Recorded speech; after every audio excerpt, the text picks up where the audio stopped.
Hello mga katropa, ito po si Jokas at samahan niyo ako muli dito sa house renovation update dito sa Quezon. Pero bagong lahat, hindi pa kayo nakasubscribe sa channel ko, please subscribe and hit the bell button for updated videos. Tara, samahan niyo ako mga katropa.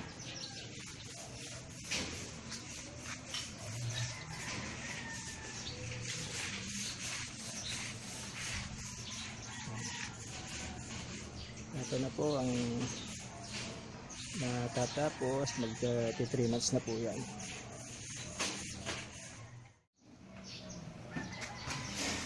Pasok po tayo. Ayan, wala pang hulas ng kesame pa. Dito abunuhan natin yan. Kasi useless yung kesame sa loob pagka hindi mo sinaraduhan to. Tama po ba? Ayan.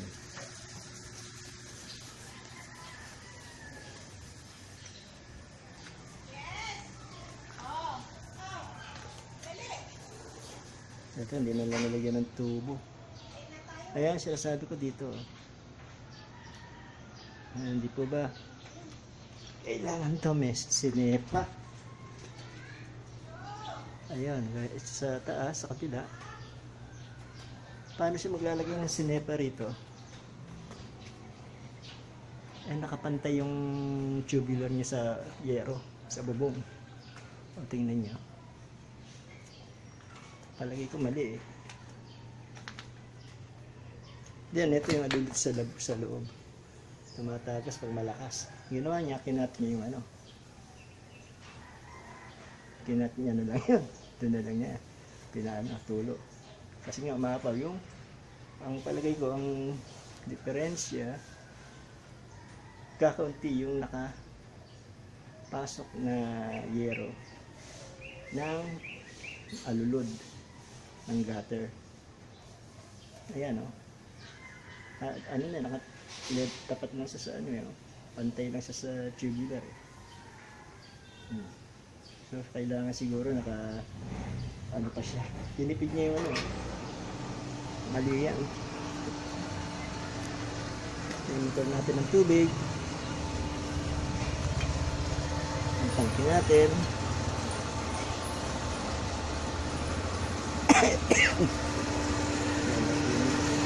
Natin ang ating motor. Ayan.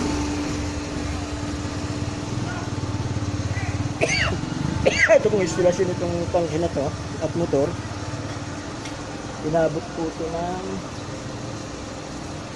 75,000. Yan. Pati mga linyada rito pansamantagal. Dito sa kuryente, yan,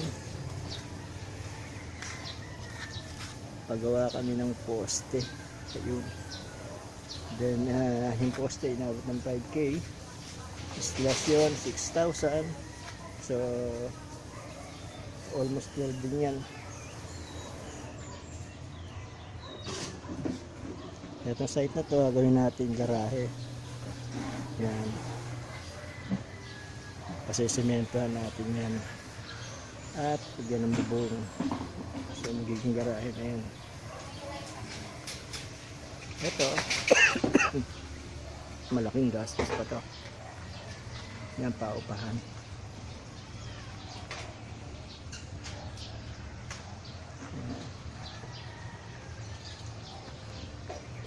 So ayan mga guys, salamat sa panonood at subscribe and hit the bell button. Maraming salamat. Ciao.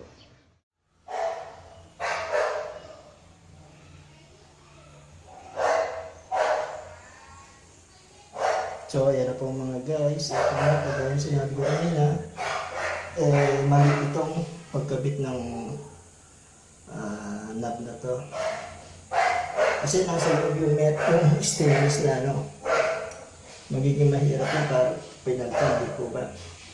Kahit siguro need ng coupling na nakalabas para madali rin pagpasok ng ano dahil lalagyan pa siguro, lalagyan to ng ano, di ba, ng grout. Yan ang mga mali. Likewise with this one, nakapasok sa loob. Pag nilagyan ng grout, matatakpan yan. So, ito po ang mga mali nito. Bisyo, pag nagpapagawa kayo, meron kayong kaalaman. Ayan, gaya niya, nakalubog na naman.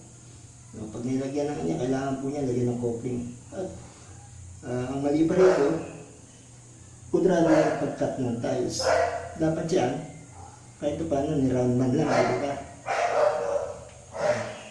Yan ang mga maling instalasyon.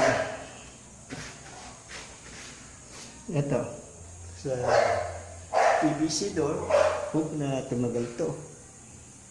Kasi, from my experience po, madaling masira ang plastic PVC toilet door. Hopefully, tumagal naman sana.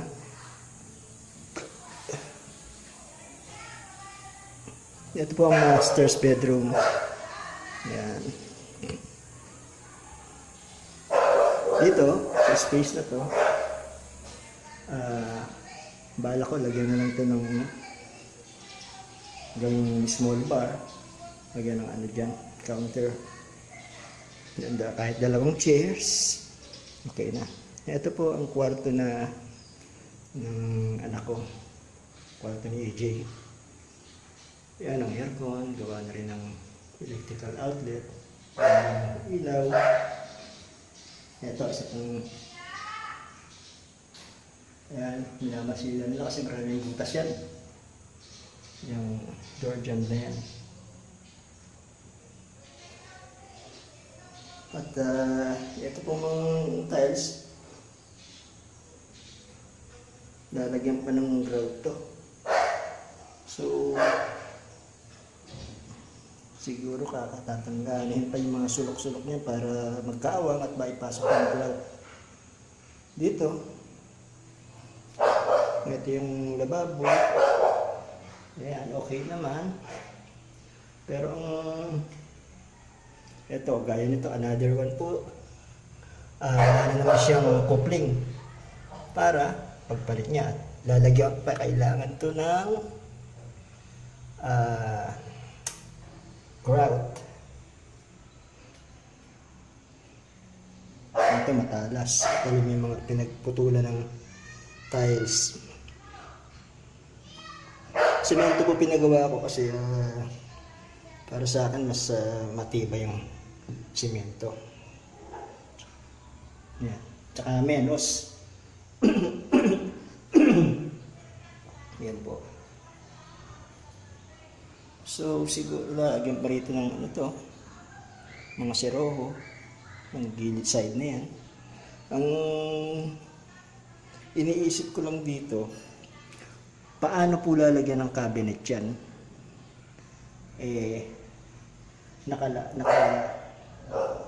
Nakalawit tong bottom ng lababo.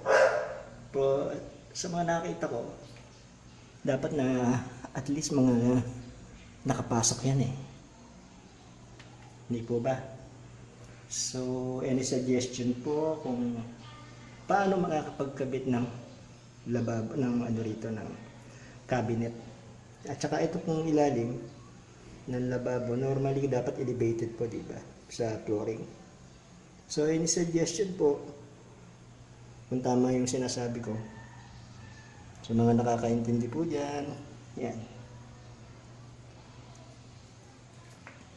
Ito po ang clearance niya.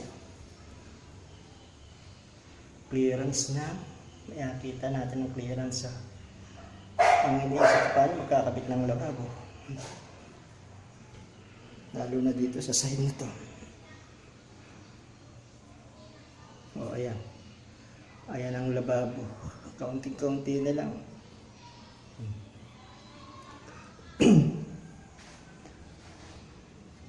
Marami ring palpak na gawa eh. Kaya dito, ito zoom natin. Ayan po, yung flashing na yun, alulod na yun. Palagay ko dapat yun medyo hinabaan, di po ba? Alas wala na nakalagay sa ano, nakasampay doon sa tubular eh. Kaya, since na matarik ang bubong, ang yero, malakas ang pagbagsak ng tubig. So ang tendency, bumabalik yung pagbagsak sa alulo, di po ba? Eh kakaunti ang ang nakapasok dito na alulo. Ayan o. So kailangan siguro lagyan ng flashing, di po ba? Para hindi makapasok yung tubig. Or hinabaan to, yung pinakaan ng alulo. Ayan o. Dito may nakalawit pang kapiraso eh. Pero dito malakas ang tagas na. Siguro bumabalik. Ayan, sa lakas ng takbo ng tubig. Heto again. Another mali po to. Dahil ang lababo, yung bottom ng lababo, naka-usli na naman. So iniisip ko kung paano makakapaglagay ng dito. Paano malalagyan ng cabinet yan pag ganyan ang style ng niya. Di po ba?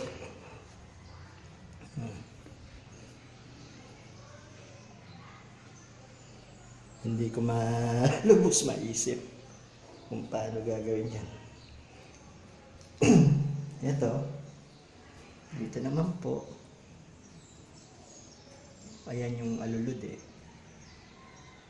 Since na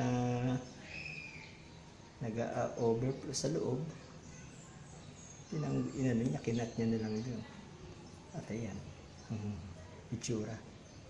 Tsaka ito sa labas, nakakita na ba kayo ng ganyan? Magka-level yung tubular tsaka yung yero. Di po ba, dapat siya nakapasok yung tubular na yan para hindi pasukin ng tubig. At lalagyan ng sinepa. Ayan. Nangyari, open siya kaya for sure, madaling mabubulok yan. Papasukin ng tubig eh. Ayan o.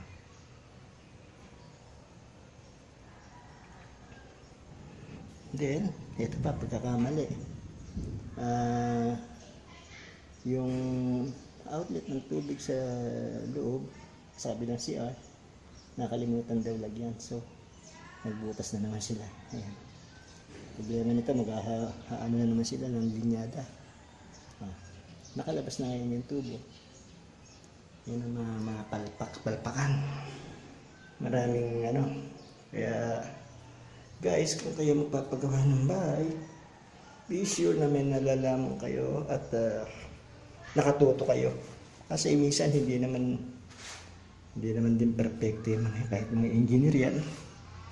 Di po ba? Maraming experience ko lang na nakikita ko nagpapatayo. Kaya alam ko rin kung nanonood din ako sa YouTube. Doon ako kumukuha ng basihan. Kaya, ayan, alam ko rin.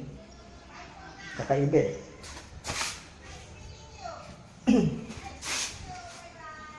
Pasok tayo sa dirty kitchen natin po. Para makita nyo. So far, okay naman yung lababo. Pero pagdating dito nga, ayan, nagtataka ako. Yan ang mahasa. Paano kakabitan ng cabinet yan? Ganyang clearance na nakakaunti di. Sobrang nipis na ng unless nilalagay niya aluminum na cabinet. Siguro, pasok ka. Ito, isa pa rin mali ito. Dahil yan na naman. Naka-usli na naman. Ito, hindi ko alam kung ano gagawin niya ito. Pero dapat nalinis yan. Dapat malinis. Ito yung isang CR. Yan. Palagay din ako ng bintana. Ayun na naman, again, mga katropa, nakalubog na naman ang mga tubo. Yung binatasan niya sa labas, din maglalagay ng tribo para pwedeng maligo kung may bisita. Ayan, nakalubog lahat dyan. Oh. Dapat lalagyan ng coupling yan. Kasi lalagyan pa naman ng grout at saka yung dyan, kwadrado, bilog yung tubo eh. Di ba? Dapat bilog ang cutting yan. Ayan, sigaya yan. Di ba? Tapos lalagyan ng grout.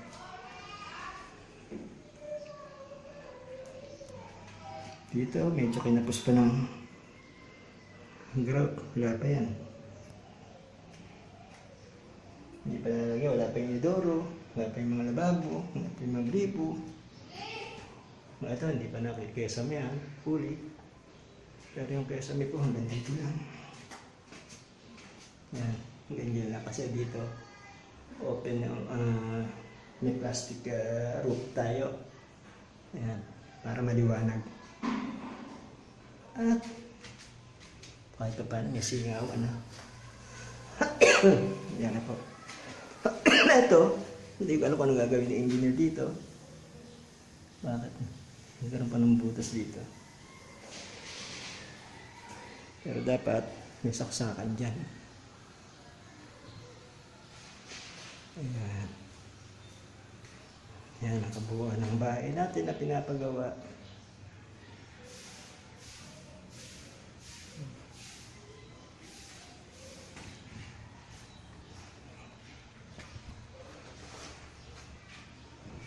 Ito dapat elevated to sa flooring.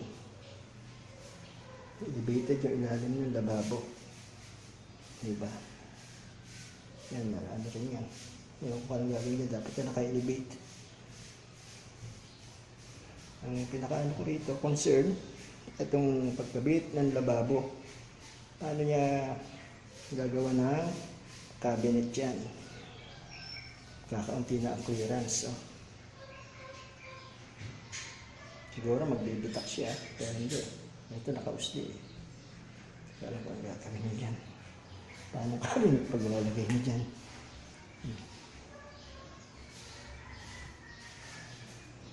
Ito pa, isa.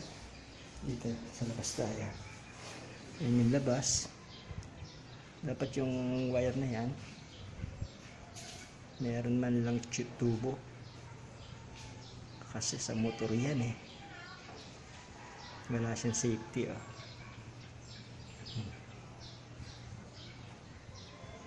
Yung motor natin eh.